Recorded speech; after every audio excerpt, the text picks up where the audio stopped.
ವರ್ಷಕ್ಕೊಮ್ಮೆ ಮಾತ್ರ ಬಾಗಿಲು ತೆರೆದು ಭಕ್ತರಿಗೆ ದರ್ಶನ ನೀಡುವ ಹಾಸನಾಂಬೆ ಅಕ್ಟೋಬರ್ 9ರಿಂದ ತನ್ನ ದರ್ಶನವನ್ನ ಆರಂಭಿಸಿದ್ದಾಳೆ.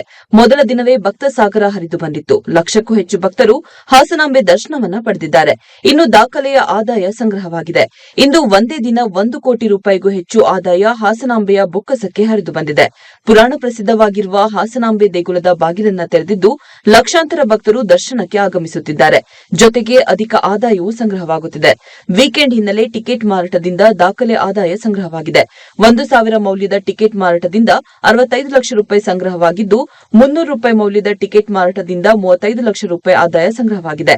ಆದಾಯ ಸಂಗ್ರಹದ ಬಗ್ಗೆ ಜಿಲ್ಲಾ ಉಸ್ತುವಾರಿ ಸಚಿವ ಕೃಷ್ಣ ಬೈರೇಗೌಡ ಮಾಹಿತಿ ನೀಡಿದ್ದು, ಆರಂಭದ ದಿನಗಳಲ್ಲೇ ಹಾಸನಾಂಬೆ ದರ್ಶನದಲ್ಲಿ ದಾಖಲೆ ಆದಾಯ ಸಂಗ್ರಹವಾಗುತ್ತಿದೆ. ನಿನ್ನೆ 67 ಲಕ್ಷ ರೂಪಾಯಿ ಆದಾಯ ಸಂಗ್ರಹವಾಗಿತ್ತು. ಕಳೆದ ವರ್ಷ 12 ಕೋಟಿ ರೂಪಾಯಿಗೂ ಆದಾಯ ಸಂಗ್ರಹವಾಗಿತ್ತು.